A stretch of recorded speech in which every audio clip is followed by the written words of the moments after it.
Hello everyone, তো চলে এসেছি আজকে একটা নতুন ভিডিও নিয়ে তোমাদের সাথে। আমি আর আকাশ চলে এসেছি স্যালনে। তার কারণ হচ্ছে আমার করাবো হেয়ার কাট। তার কারণ 1 বছর হয়ে গেছে, মানে বিয়ের পর 1 বছর হয়ে গেছে আমি হেয়ার কাট করাইনি। মানে চুলটা এতটাই রাফ হয়ে গেছে যে আমি আর হেয়ার ওপেন করতে পারছি না। তো আজকে চলে এসেছি আমার হেয়ার কাট করাতে। এত সাধের, এত দিনের বড় করে তোলা এত বড় হেয়ার আজকে আমি সব কেটে দেবো। তো সেটাই তোমাদের সাথে শেয়ার করব যে কি করি আদৌ আমি। আর তুমি কি করাবে গো, বলো। তো করাবে একটু ওই ফেস ক্লিন করাবে, তো সেটাই দেখা যাক।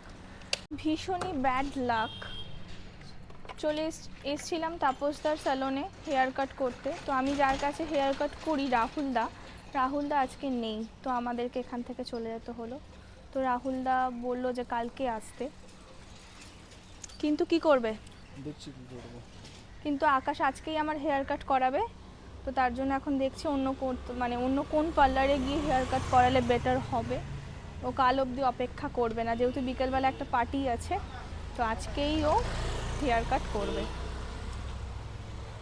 চুল খুঁজে খুঁজে আবার চলে এসেছি আর একটা পার্লারে। তো প্রচণ্ড ট্রাস্ট ইস্যু আমার, যেখান থেকে এতদিন করেছি সেখানে করাতে পারছি না, তো প্রচণ্ড টেনশন হচ্ছে। তো দেখা যাক কি হয়। যদি যদি আমাকে বাজে চুল কেটে দেয় কি হবে? চুল কাটলে পয়সা দেবো না, বাজে চুল কাটলে পয়সা দেবো না। প্রচণ্ড ট্রাস্ট ইস্যু হচ্ছে আমার, কারণ জানি না কিরকম হবে, ফার্স্ট টাইম, তাও আবার বাড়ির ভিতরে। আমি বলেছিলাম কালকে চলো, কালকে এসে চুল কাটবো, সেই আজকে নিয়ে এলো আমাকে এখানে। গাইস দেখো, আমরা চলে এসেছি এখন বাবলিয়া মেকওভারে, দেখা যাক কি হয়। গাইস দেখো, এখন আমি যেই পার্লারে চলে এসেছি এখানে কিন্তু আমার বন্ধু আছে, তাই জন্যই এসেছি, নাহলে খুব আমার টেনশন হচ্ছিল যে কিরম কাটবে না কাটবে।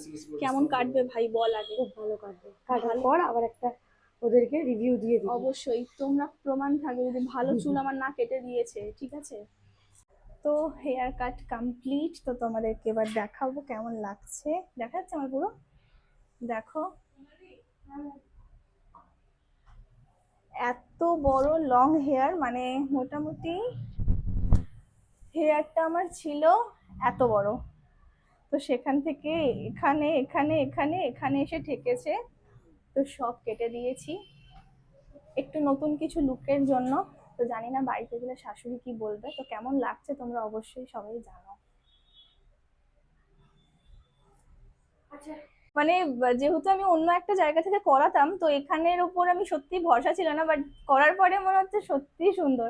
আর সবার ব্যবহার এতটাই ভালো, আর ম্যামের তো মা ছাড়া কথা নেই, মনে হচ্ছে আমি ডাক্তারখানায় আছি, এত সুন্দর ব্যবহার, ভীষণ ভালো লাগলো, ভীষণ ভালো লাগলো। নেক্সট টাইম থেকে অবশ্যই আসবো।